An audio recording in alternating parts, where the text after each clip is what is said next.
DJ Event Planner will change the way you manage and run your business. Streamline all of your procedures and software into one easy-to-manage system. DJ Event Planner, the ultimate online planning tool.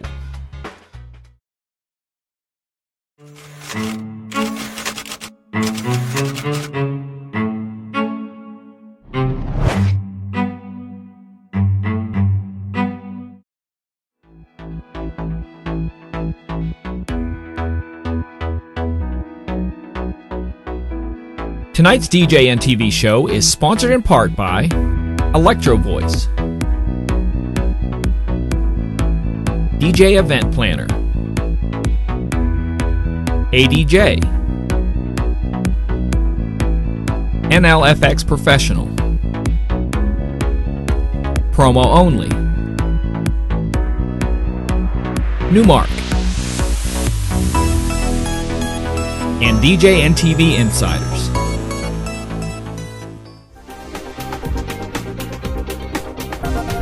It's time for Tuesday Night Live Chat with Brian S. Red and John Young.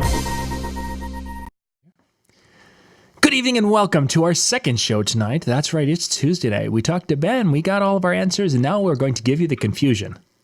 That's right. That's why we're here. That's right. This is for all the questions you had and you were looking for an answer that would help you in the world. Probably not going to get it here tonight, but you'll get some information that'll probably not entertain you either. We'll try.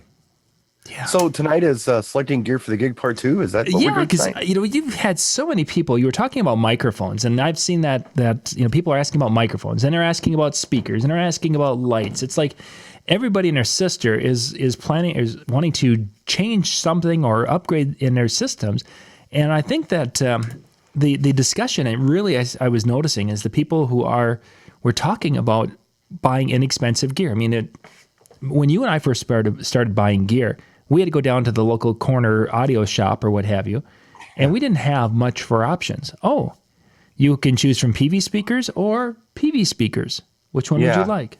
Right. In my neighborhood, it was Sonic, because Sonic is literally down the road from here. I mean, like blocks away. It still exists, believe it or not. But yeah, that was our local company. So shipping was nothing because it was here. So everyone had Sonic. And sometimes your Sonics were RCF loaded, which was kind of a treat.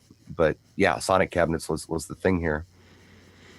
So I wanted to kind of talk, because there are so many different spots and ways and types and levels of gear that the premise of the discussions is that some people, we don't have the money, we don't have this and don't have that, whatever, do we need to? And the idea is for the right situation, there's some situations where they're not, the people who are arguing this point are not wrong, and there's some situations where the people who are arguing this point are not wrong, and that's what I wanted to kind of talk about a little bit tonight. Well, I think what just triggered me was just the notion that people have, I just want the cheapest thing. That is what gets me, because, I don't know. To me, cheap is like a quality thing. Mm-hmm. It's not so much of a price thing. And when I say this, and I tell people, look, maybe you don't want cheap, maybe you want affordable. Not the cheapest, but an affordable thing, or you want some value. That's smart, being a smart consumer, right? Mm-hmm. I mean, just don't want that.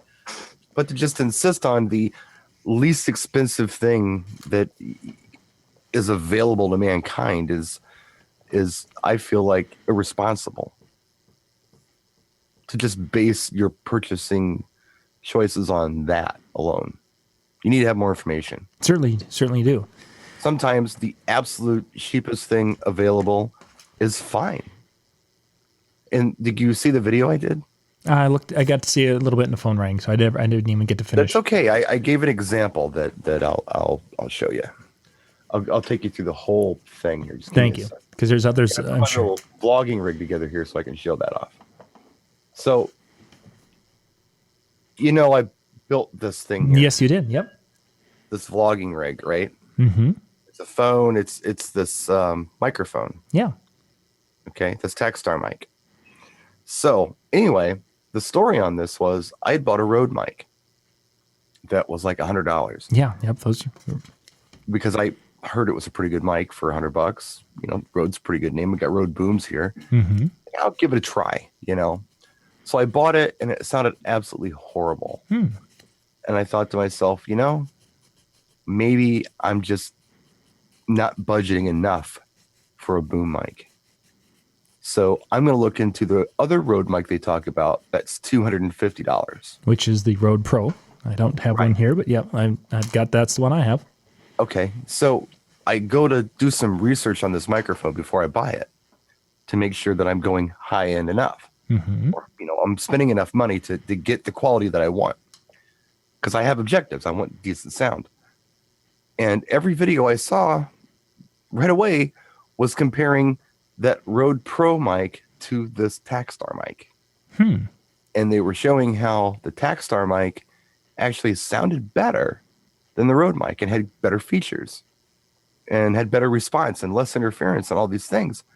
And this Takstar mic is $28 on Amazon.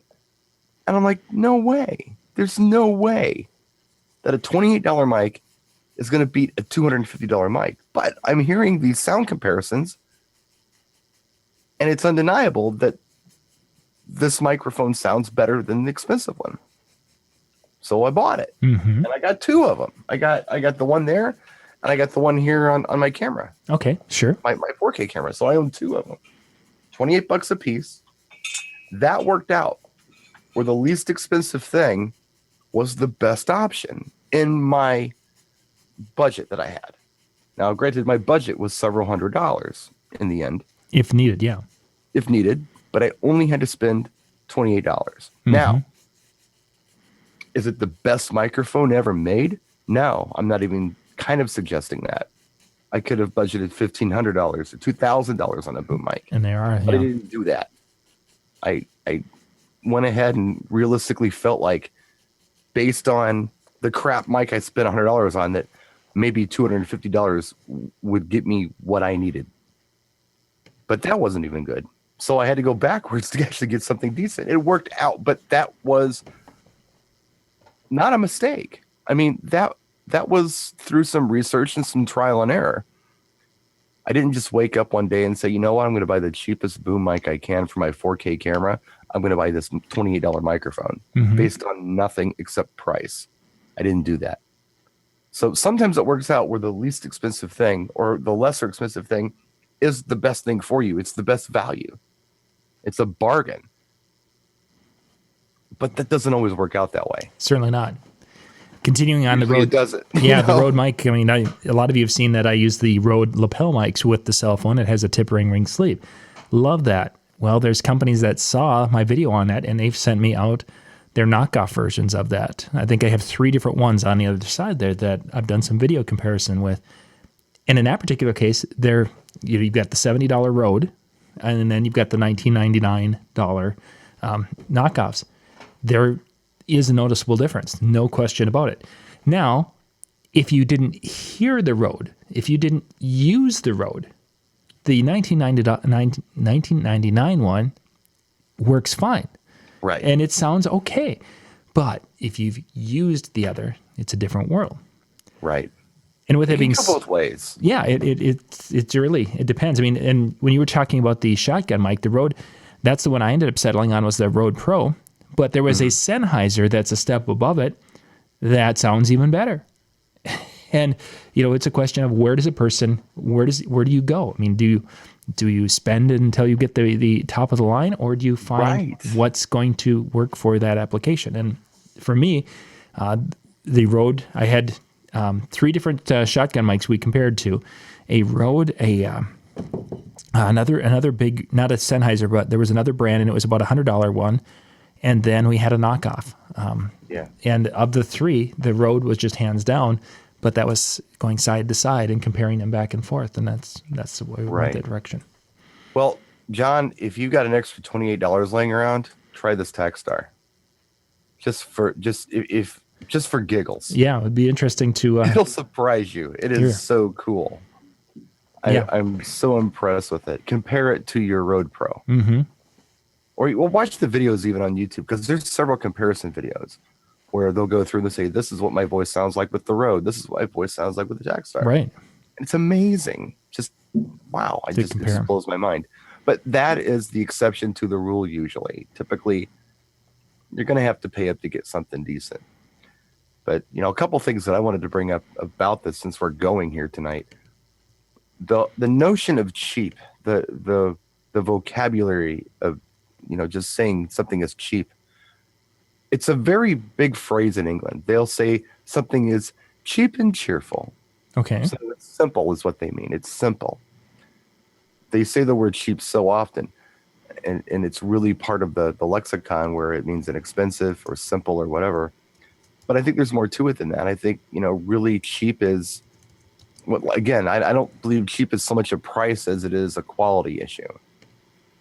So instead of saying the word cheap, perhaps words like bargain, budget, affordable may be better. And the example I try to give is, do you want to be an affordable DJ or do you want to be a cheap DJ? Yeah. Do you want to wear an affordable suit or do you want to wear a cheap suit? There's a stigma to cheap. Oh, for sure. And I'm not suggesting that the entire population of the world stop using the word cheap. What I'm suggesting is a DJ who's running their own business and handling their own marketing should probably think about the words that they're using in their marketing and the words they're using every day. And cheap is a word that I feel like people can get rid of and replace with something like value. Or bargain or something else. And the reason that I feel this way is because, well, I was taught this. This wasn't something that I came up with on my own. And I haven't mentioned this yet, but throughout my experience with this whole YouTube thing and the industry, attending shows and meeting people, I've had the fortunate opportunity to talk to some brilliant individuals who are responsible for hundreds of millions of dollars of revenue through their marketing efforts for companies. They've told me these things. And when people like that talk, I tend to listen. Yep. They've got a lot more experience than I do. They've been to school. They've been around. And I'm not talking about kids. I'm talking about grown men who have been doing this for years. Cheap is not a word they use. If you say the word cheap around them, they get upset with you. Sure. Stop saying that. It's affordable. You know what? You're right. You're absolutely right. So when I say these kind of things, and I don't mean to be preachy or whatever, but I'm really trying to help everybody because, this is real stuff in marketing. Words that you shouldn't use. And I just hear it too much. So how would you use... You were talking about, when we're referring to our own things or in that affordable or value, what have you. Now let's take a look at a piece of gear that we bought, and it was a knockoff piece of gear that was basically, we paid little of nothing for it, and it was junk. We always refer to that as a cheap fixture or a cheap product. Right. So how would a person... Are there times when that negative connotation with the word cheap is appropriate to describe the less than stellar experience with a product? I think so, but quite frankly, I think you can replace cheap with this. It's a piece of junk at any price. It's a piece of junk. Whether I paid $2 for it or $2,000 for it, it's a piece of junk. Whether I got it for free or, it's still a piece of junk. More descriptive than I don't know. I just would love to rid the DJ world of the word cheap. That would be an accomplishment. Yeah, because really, as you're saying, it doesn't define exactly what the situation is. Not accurately. It's kind of like referring to everyone as a DJ, and there's some right. Yeah, we have MCs. We have precisely entertainers. No, we're going to go into that. There are DJs out there. Thank you, David. Thank you for the blessing. I don't know. Just a little soapbox for you today. I just kept seeing it over and over again, though, in the news feed. And I was like, why? Why on earth would you want a cheap DMX cable? So your DMX chain doesn't work? How about an affordable DMX cable? Or a DMX cable, a budget DMX cable? How about that? But why on earth would you want a cheap one? It's just this race to zero, and value, affordability, bargain, that kind of stuff. I mean, yeah, that's just being a smart consumer on any level, be it a professional or just a, layman. But yeah.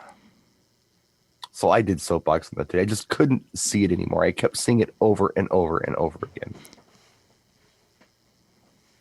Yeah, it has been very, very well documented or talked about, discussed, what have you, online recently. And yeah, we've got Howie here. What really knocked me out was the cheap sunglasses. Of course, that's ZZ Top. ZZ Top, yeah. Jimmy Spin. I want a bargain, but what a bargain was Eddie Murphy skit. I thought that's where he was going with that one.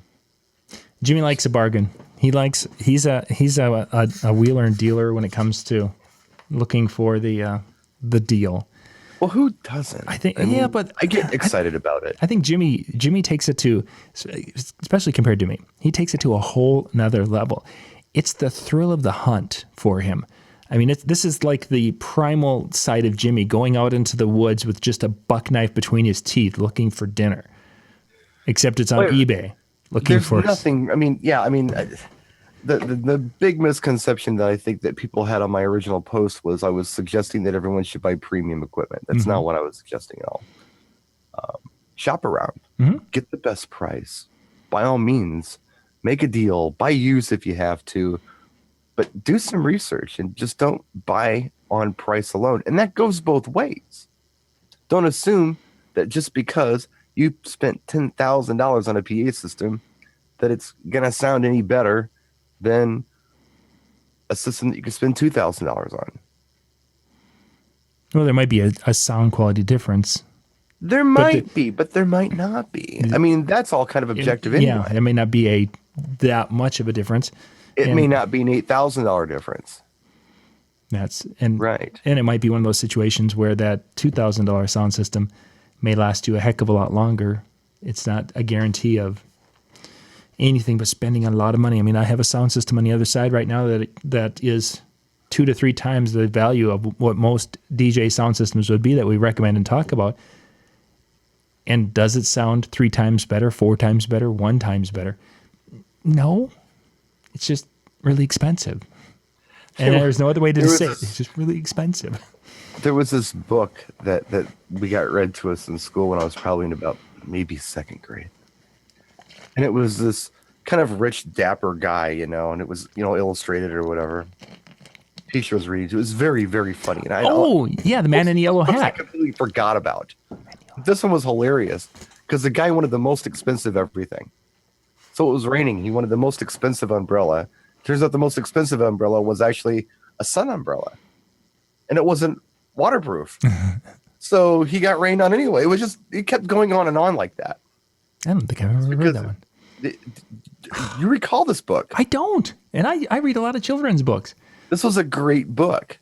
And it was hilarious. And it kept going on and on and on. And he wanted the most expensive car. But the most expensive car, I don't know, for some reason didn't work for driving on the road or whatever. It was like, I mean, for a 2nd grader to hear this kind of stuff and hear these concepts, like, wow, that's pretty cool. That really made an impression on me, I guess. A children's book that I don't know about.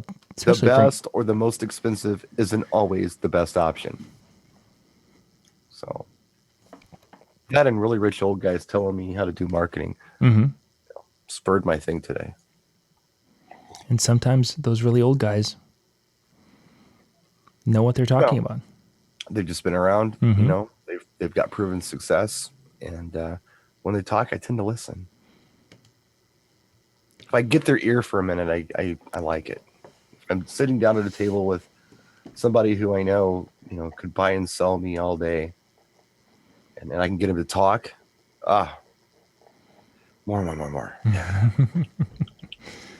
It's good stuff. Jimmy squeezes $1 out of 25 cents. Okay. Yeah, it can get obsessive. I told you about my Sears experience. No, we haven't talked about Sears in a couple of months. Yeah, well, this is probably the last Sears experience I had. So maybe we talked about it, but I'll just bring it up Yeah, again. please. So I really wanted this little portable air compressor. I'd wanted one for a long time. Mm-hmm. When I go out to my parents' house or something, I need something like that. Or if I just want to air up a tire in the driveway, I don't want to drag the hose out, I can bring the little portable compressor out. And there's this one that Craftsman makes. Sometimes it goes on sale for like $80. Usually it's like 160. But they just announced that the last Sears in Wisconsin, I think, was going into liquidation like on a Friday. Okay. Stevie, my daughter, pointed this out to me. She said, if you want to go to Sears, go today because they're going into liquidation Friday and then all the prices are going to get stupid again. All right. So I went. So I'm going to buy my compressor. I'm finally going to buy it. It was on sale for like $106. And, I missed the good Christmas sale where it was closer to $80, but fine. And then they had all these batteries at Sears. AA batteries, AAA batteries, 24 packs. And they were like $6 a piece. And I thought, that's a good deal. So I grabbed a bunch of those.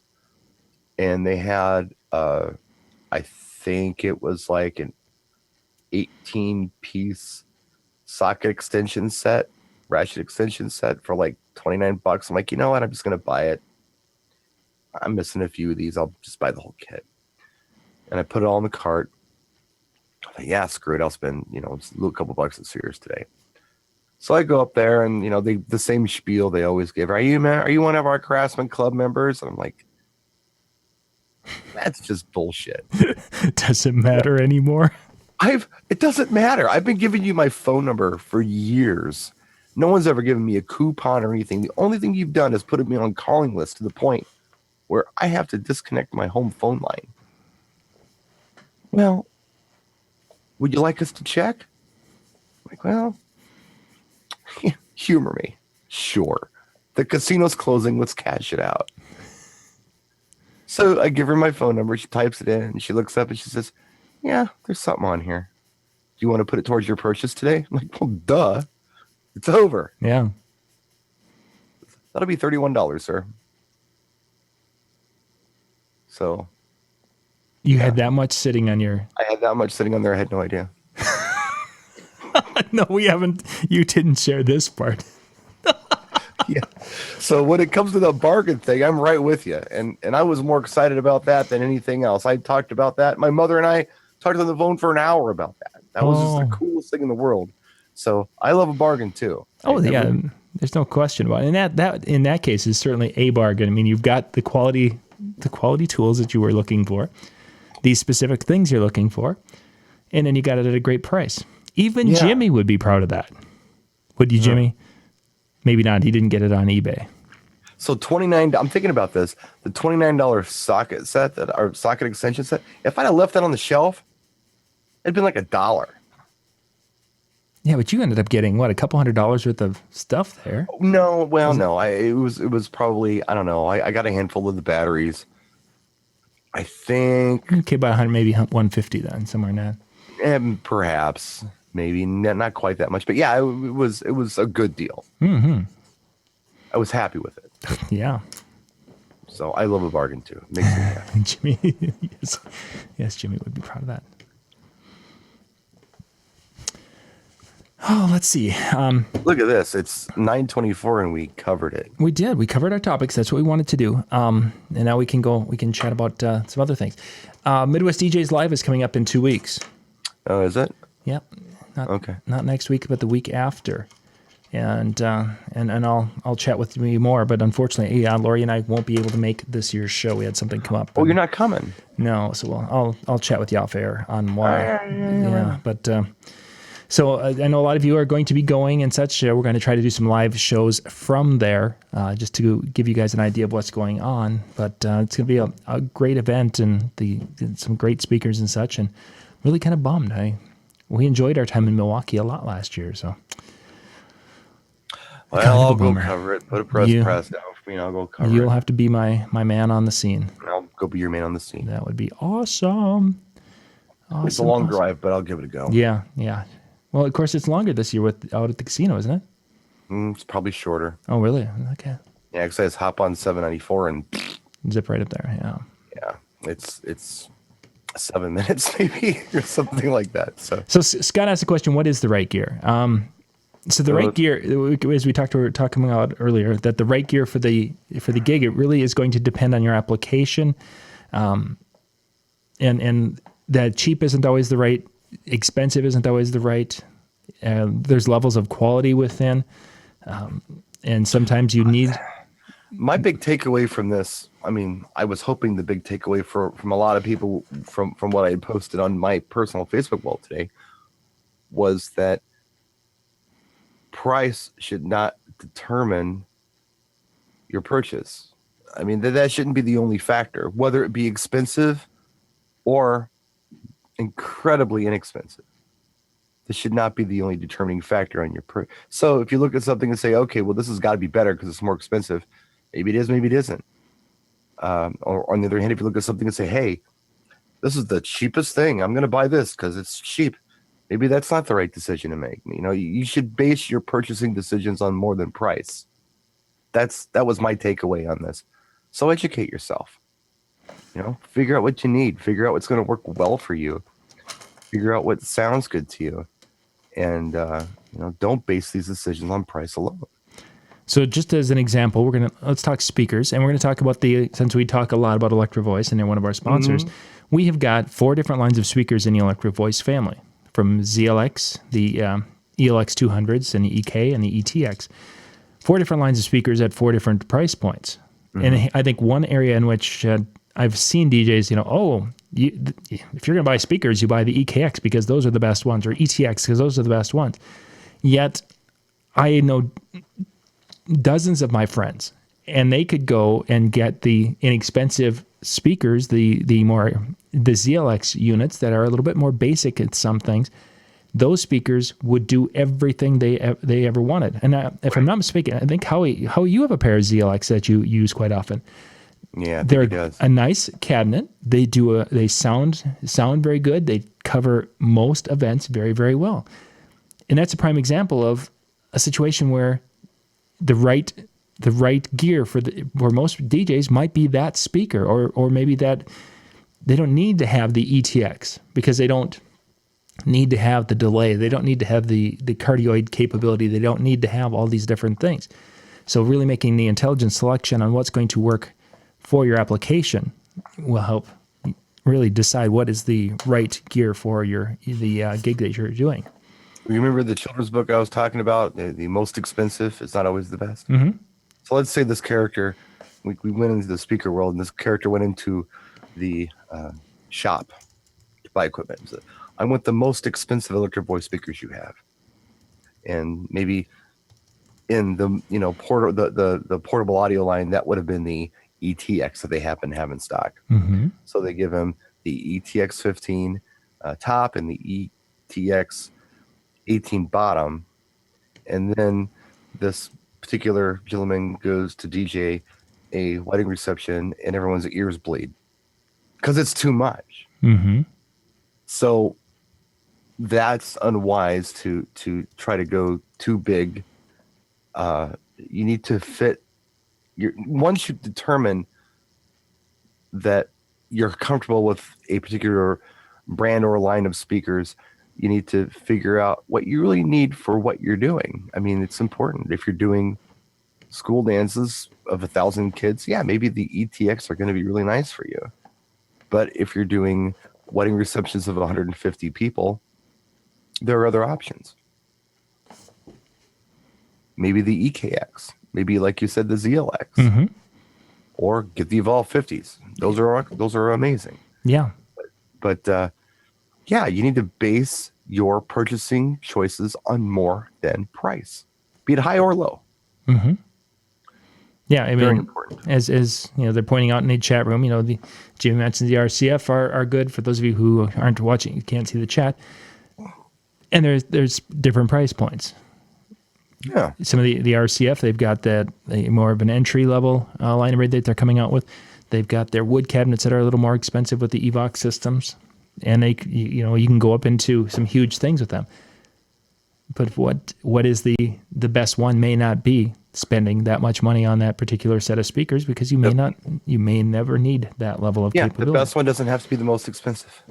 Yeah, exactly. And I think the lighting, best one needs to fit your application right. So you need to educate yourself. and I think lighting is probably a bigger area. I mean, the sound system, I think DJs can wrap their head around that pretty easily. I think when it comes to the lighting, that there's where it's too easy to. How would you say it? That they use kind of like a shotgun approach to buying lighting. That okay, so I want to add something new to my light show. Well, what are you going to do? I don't know. I'll just go buy something.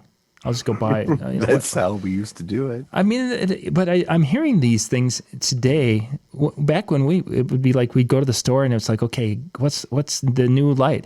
Well, here's 3 new lights. Here's something that's really hot and it does a lot of cool things. It's called a Vertigo, and we'd be like, whoa, that was. I was in my I call it my storage facility. It's actually my father's garage. Got a little corner in there where I have some of my old stuff. Mm-hmm. And I got a couple of plastic bins in there that they have, gone around and collected all the crap that I've left at their home. And, all the times I've gone back and lived with them or whatever over the years. And I found some American DJ Black Widow lasers. Oh, yep. Remember those? Yep. We use those. We actually put those into our county fair booth. We used to do 3 different county fairs. And it would have, the booth we had some Bose speakers, some of the 501 speakers that we hung. Uh-huh. We'd have beacons on the top above the booth, so they would be doing their thing. And in the booth, we'd have UV bulbs on this. We'd light it up with UV bulbs, and we had a putting game down the middle. And then on the back wall, we had 2 of the Black Widows making their patterns. And those things were like science fiction, though. Yeah, I mean, those were like amazing. They were so cool, and they were this little black box that looked kind of star. You could tell people, I got lasers. I'm like, no way. Yeah. The kids love them. Yeah, they'd come by the booth and point and look. Put them at the floor during dinner, and the kids would just chase the lasers all over the place. You could barely see them. You had to turn the lights down to see them. Yeah. And they took like, what was it, 6 AA batteries? Oh, we had I had the little power pack. You had to buy them separate. I did. You had to buy the power pack separate on that thing. There was something that I opened up the other day, and it was another thing where the power pack was separate, and it's like I couldn't believe it. It's like in this day and age. Yeah. Oh, it was an exercise bike. You would spend $1,000 on an exercise bike, and oh, by the way, the AC adapter is extra. What? Thanks. Yeah. What? Because you were trying to hit the price point of $99.99. Exactly, because that little AC adapter was going to really break the bank. Oh my God! $12 is going to make all the difference in the world. So we got this optimal price here, and people will buy it at this, but $1 higher. What are they going to do? Not buy it? Come on. Get out of here. They got to buy it. We're going to make millions on this. So what we'll do is we'll make it so the AC adapter is another $19.99 and they have to buy it separately. We're going to be rich. We're going to rule the world. Stupid. But no, as you were saying about I sidetracked with the Black Widows.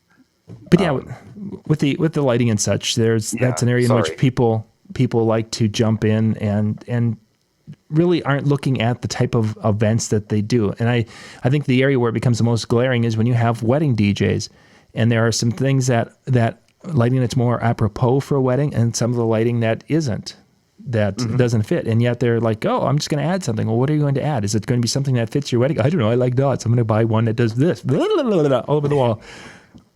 Okay. Yeah, I think it's so funny when people will tell me, hey, I'm thinking about buying some of those mini deckers. Like, okay, what do you have now? And they list like every moonflower.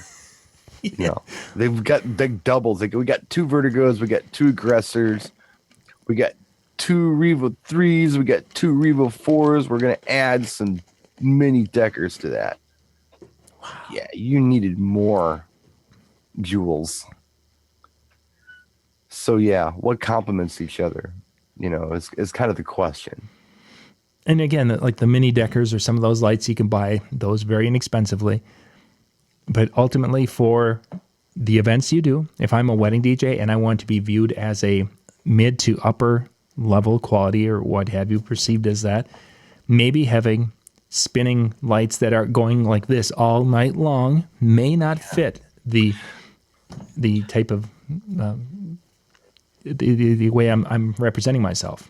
The spin and puke, as we. I didn't want to say that. I don't want to come on. I'll say it, but I will say this as well. Yeah, if you put those in standalone mode and let them do the spin and puke, that's exactly what's going to happen. But those lights come alive when you DMX them, because you can slow that turning pattern down so much, and you can pick a color like white, and you've almost got a mirror ball effect. Yes. And that's cool. You get two of those going in opposite directions, and you can dim them if they're too bright. Oh, but you can't just let them go standalone. Standalone, they're a different fixture, and they're fine for some applications. But once you put DMX on those things, what a great value. Again, back to value. Yeah. Not expensive, but value when you DMX them. Well, one light that's a way of describing it was the Jelly Dome from ADJ. You look at that and you're like, but when you can control it via DMX, and I can make it so it's that nice slow white, right? And then I have an upbeat song. I can have it so it's changing color, and there are multiple of them, so I can have them syncing, so they're all changing color. They're all red, they're blue, they're green, they're back and forth. They're swinging in, swinging out, or doing whatever. That's a very affordable fixture, and it's durable as all get out. I've had two of them, and half the time I don't have a bag with them, and they get thrown in the back seat of the truck just because it's like, crap, where did my road bag that I had for these? Oh, I borrowed it to use it with a different light effects. It was too cheap to buy a new bag for them. And they work, they work wonderfully. So yeah, just a plug and play, it would be like, oh, if I plug it in and I have it set to it's just white and it's just rotating. Oh, that's not that exciting for more than just that one effect. Right. I had Scott Sills here from Hot Mix 5. He was here. We were programming his actually Chauvet and Tunator 150s about 2 weeks ago, and we were actually I was just throwing tunes on. So we ended up programming to Susie Lane's Harmony, which is a really funky disco song. And usually your moving heads are like, to the music in sound after is like dun dun dun dun dun dun dun dun, kind of like this. Like every beat they're making doing something, movement. And that's fine. But the way I had him DMX'd, we had him slowed down to like a quarter of that. And it was so slick. It was almost like dun dun dun dun dun dun dun dun dun dun dun dun dun, which is a very different vibe. They were slower, and just looking at it without music, we're thinking those are running too slow. That's for a slow song. I'm like, no, it's not. It's not. It's just, it's almost like it's counting bars. 1, 2, 3, 4. 1, 2, 3, 4. 1. Right. It was cool. It was such a neat look. So sometimes just adding DMX to some of your existing stuff, you can create brand new, I guess, what do I want to call it? Just environments with your lights that you didn't have just putting them in standalone. And that's, once again, with additional capability in the programming of the light, you can, I don't want to say repurpose, but you can find additional value. Repurpose. That's a great word to describe it. You do repurpose your fixtures. You give them a second life. So that's... It's, absolutely. I love repurposing lights. Taking a light that was intended for one thing, and you come up with a brand new way to use it. It's fun. I did that for I had the sweep. Remember the sweepers? Yeah, I had the sweepers. Those were kind of like I think that R&D at ADJ kind of designed those to just shoot out and fan out or whatever. I took one of those things and put it up against the wall, and they're like, "Wait a minute, we never thought of that. That's a great way to use them." And a lot of people use them like that. Yeah.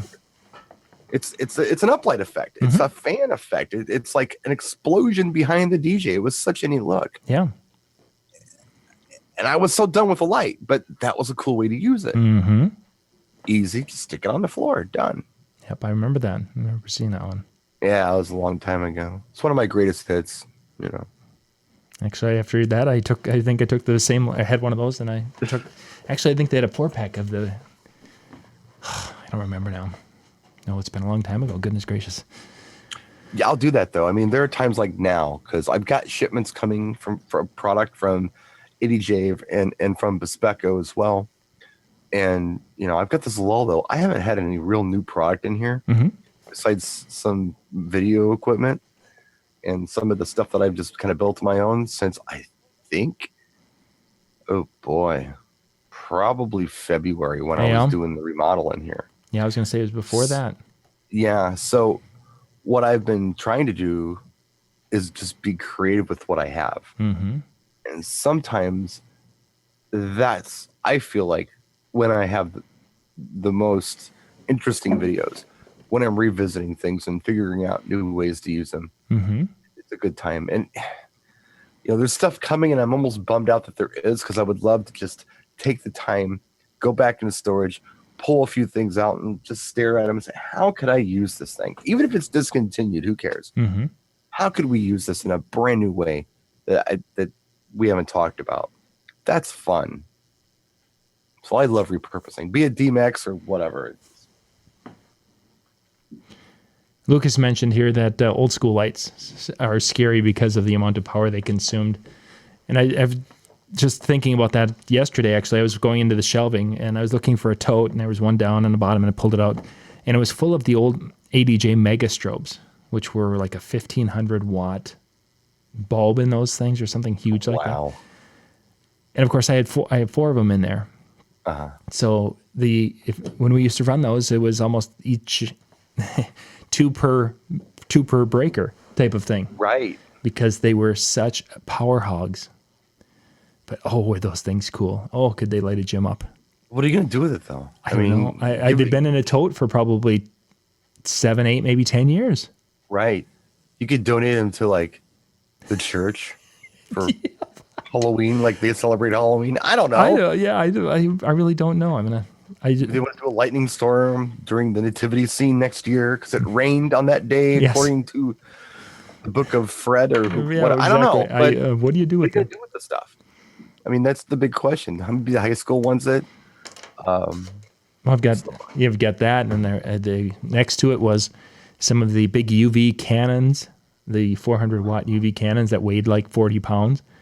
Yeah, and now we got the COB stuff. Yeah, and they don't even put out anywhere to the level of what the new Cobb does.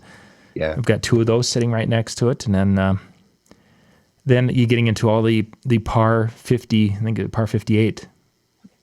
I've got a box that has 16 of those in there. It's like, this whole area could just go bye-bye. Yeah, nothing a person will ever use again.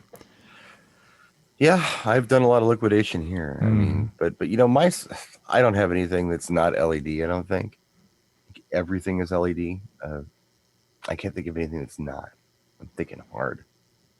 Yeah, I think it's all LED now. But there are a few fixtures that I look at. I'm like, you know what? This is so cool. We need to revisit it. Need to do something different with it. Like the event bar.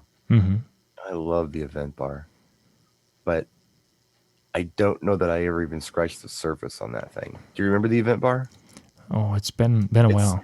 It's like a T-bar looking thing, like the DOTS power system or whatever, but it's got 4 little moving heads on it. There we go. Yep. What a neat thing. Yep. I played with one of those. Excuse me, for a while. Yeah, and just in standalone, they did some neat stuff. But I need to get those out and just because I'll do that. I'll sit here, I'll put my feet up, and I'll stare at a fixture for hours, just to kind of try to see and then if I don't come up with it that day, I'll do it the next day. Other times, I'm sitting here thinking about something completely different, and all of a sudden, out of nowhere, it's like, bing! Ooh, wait a minute. And I run back there, grab it, and I've got this great idea. Or idea, anyway. So it just kind of depends. Inspiration comes where the inspiration comes. But I'm trying to stimulate myself with the cave videos and watching other YouTubers and such, just to kind of, not necessarily even DJs, but anybody who's doing YouTube videos, just to get some inspiration of what's possible or what could be possible or what somebody might find interesting with these repurposing projects. So, I mean, I'm still the Pro Event Table setup because I'm working on another mod, believe it or not, because I keep coming up with freaking ideas for the Pro Event Table. Like, stop it. It's enough. What do I got? 30 mods for this thing? And I got an idea for another one, but I'm waiting for parts. But yeah, I enjoy doing that stuff. The revisits.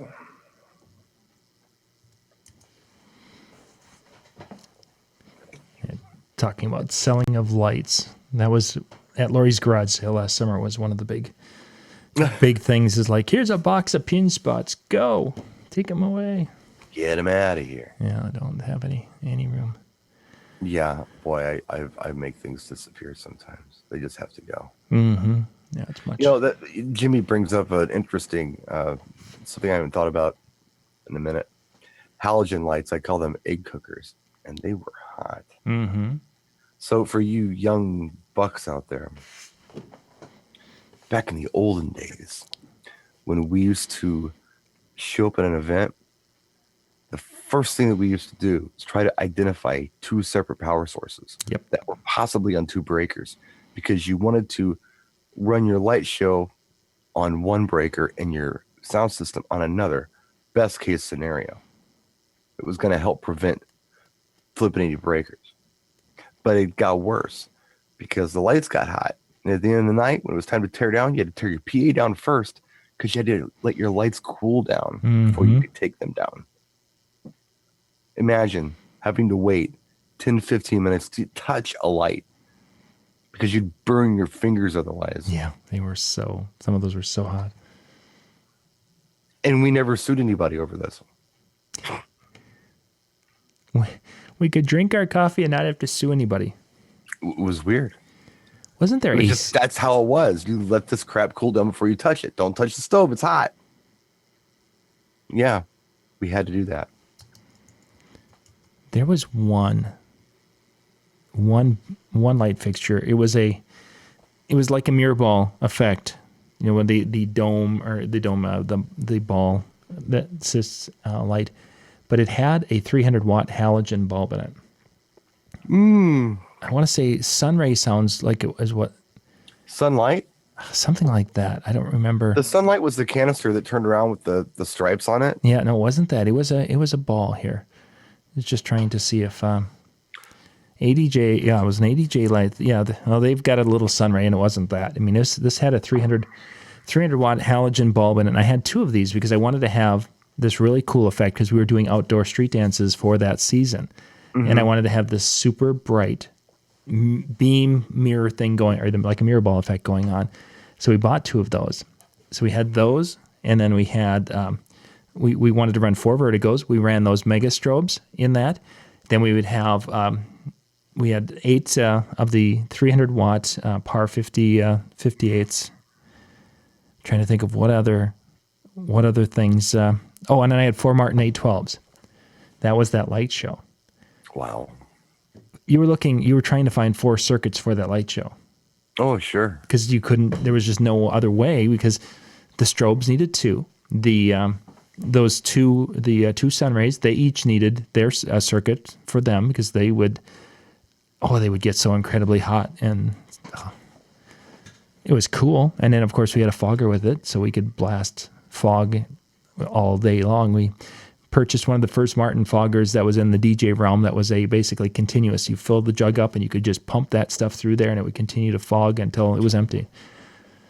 Boy, when we had that, we thought we had the world by the butt. Whew.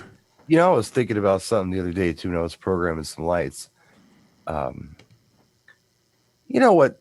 We don't do centerpieces so much anymore. But what I think is cool is to have an effect of some kind that is like a one-off thing at your event. You got it on for 10 seconds at your event, you turn it off, you never use it again. kind of like a wow kind of thing. Like people are like, wow, what's that? And then it goes away. Hey, you going to turn that back on? No, that's it. That's it. And you have other cool effects going on. It could be as simple as like a strobe, where your entire light show just goes white and strobes or chases or something goofy. It could be a completely separate light fixture that you just turn on during the break of a song or the peak of the evening or whatever the case might be. I want to think about that when I'm doing my lighting design and incorporate that kind of stuff in there. Mm-hmm. Like I said, I don't know if it's going to be just like an effect like a strobe or if it's going to be a light or a fixture that does something really cool, but you're only going to see it for 10 seconds. We don't do enough of that anymore. I think I don't anyway, because I've consolidated my light shows so much. I'm down to wash fixtures and 2 moving heads, which is cool. And then I've I got a bar lighting up my table. I got some washes scattered about wherever, creating cool dance floor washes, wall up lights, all that kind of stuff. But yeah, it'd be really cool to just have something. It could be okay, kind of like when you're at a concert, right? Mm-hmm. And they do the blinders. Yeah.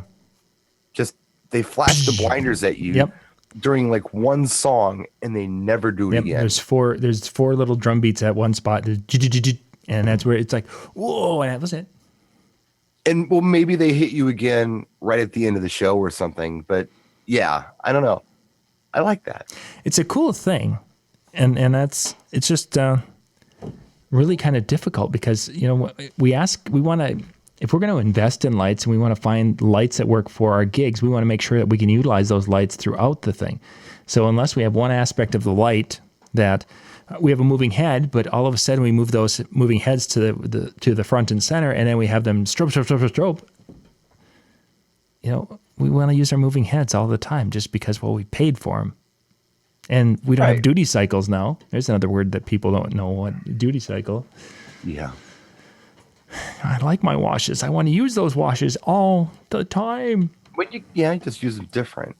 Or maybe this is what I'm talking about with the repurposing. You've got some lights that really aren't something that you want to use as a main event all night long.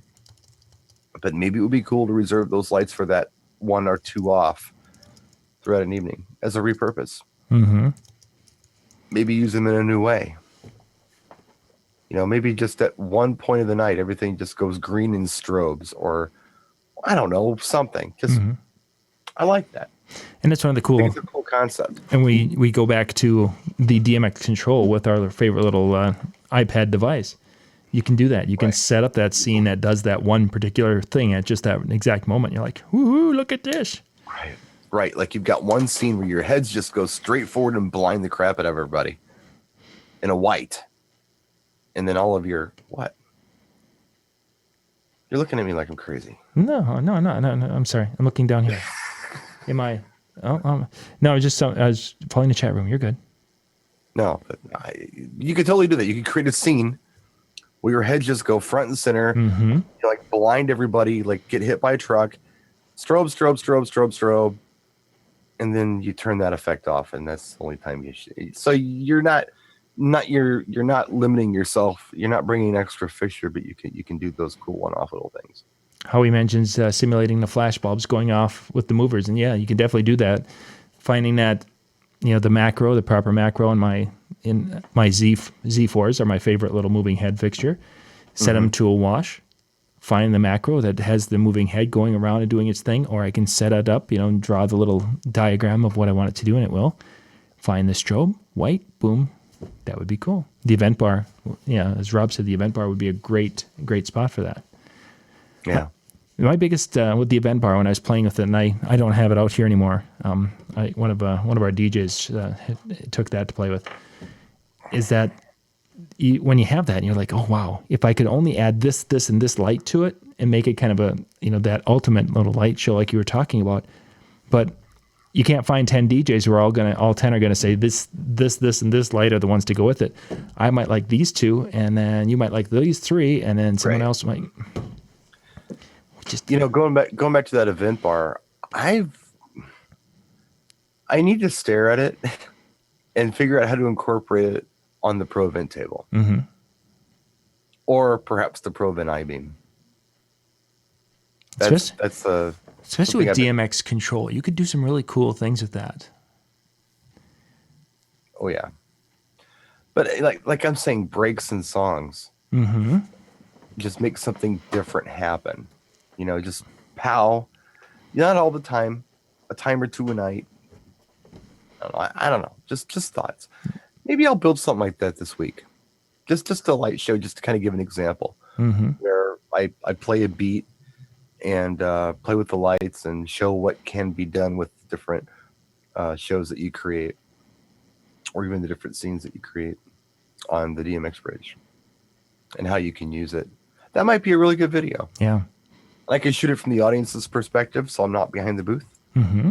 What the audience sees, this is what the song's doing. Here's the break. I'm going to touch this. Break, so I'm going to touch that. Here's our strobe. Here's our this. That might be a good video. That could be. And then you take the Mikey Mike mirror ball, the inverted mirror ball, and then you could have the event bar. You could have the moving heads all hit that.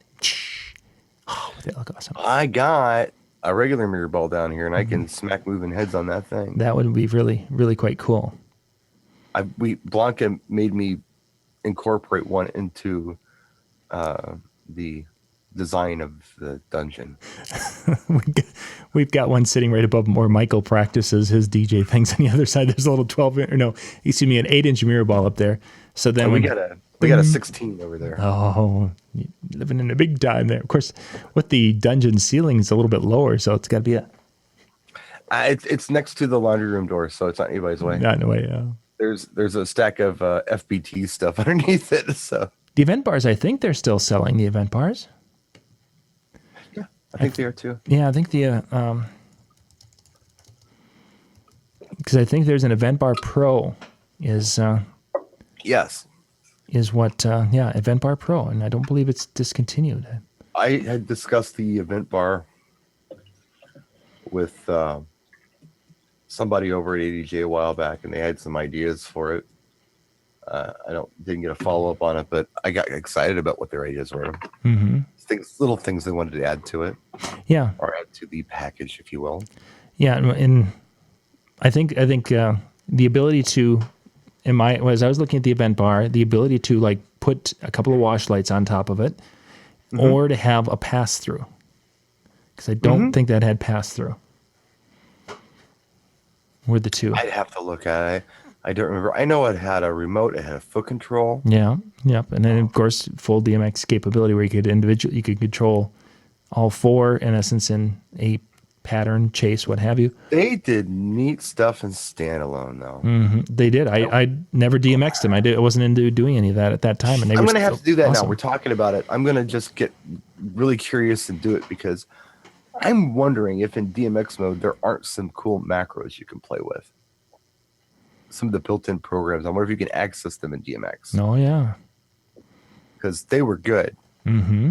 I mean, you got four. Think about what you could do with four heads.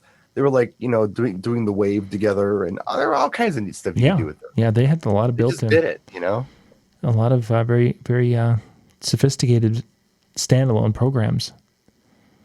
Yeah. So I need to revisit that piece. I really, really like it. So they've got 2-channel mode, which I think I might have played with that a little bit, and there were 8 shows or so or what have you on that. Okay. But, and then when you go to 17, there's no macros in that. Oh. So 17, you basically have a master dim, and then you have pan, fine pan, tilt, fine tilt for the other 16, for each head. Right.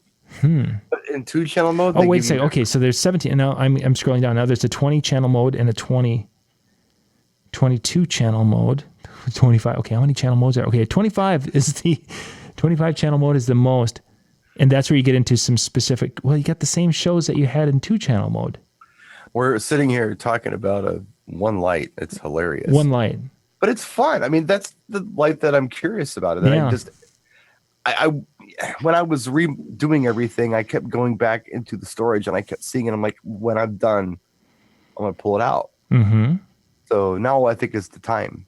I think this week I'll pull it out and just watch it for a while, see what it does, and then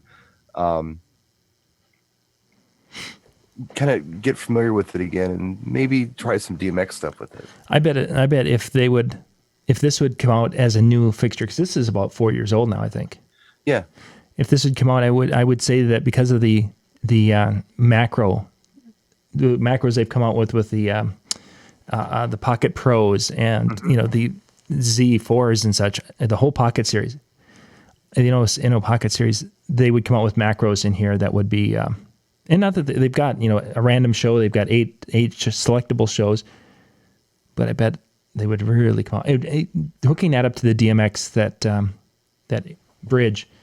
And seeing what you could do when you can go and you can set draw the actual what you want the heads to do, and it'd be interesting to see if all four heads. And I wonder how that would work. And then maybe you could put them on a put them on that delay, and they would do something very similar to what I was talking about. I gotta play with it. You're gonna play, that'll be interesting. That'd be very. The color ones probably were discontinued. I think those were just a 4 LED ones. Yeah, those I wasn't as excited about. Because you almost saw 4 individual dots on the wall. Yeah. I like the white. The white is just elegant with that kind of stuff. With a real tight beam, I like white a lot. Yeah. They definitely was a neat little fixture there. So we'll see. Yeah, something to play with. We do have some stuff coming probably next week. Some new lighting products. Yeah, it's the end of that time of the year where there's the things. Slowly but surely it's coming. Yeah, the NAMM stuff is starting to make its way across, because one thing that a lot of people, so our NAMM is, that not now, not available, maybe not March. available, maybe May. Yeah. March, May. And then we've got that period of time where it's the Chinese New Year and everything shuts down for like 10 days. Mm-hmm. So then you've got that period of window, and then things start moving again, and then so some of the things that were supposed to be available even 2 weeks ago we're pushing them back again. So yeah, they're coming. There's a lot of that. Well, gang, we're going to wrap things up. Thank you for being with us tonight. We'll be back again next week, and then the week after, of course, is the Midwest DJs Live. So we're going to be coming to you at weird times that week as we're getting reports and such, and we'll try to keep you up to speed on when those will be and when Brian will be able to bring us some live reports from Midwest DJs Live. Hope you learned something tonight. If not, hopefully you just enjoyed watching us get obsessive about one light fixture. Yeah, for 15 minutes. So I hope you enjoyed that. Good night, everybody. Good night.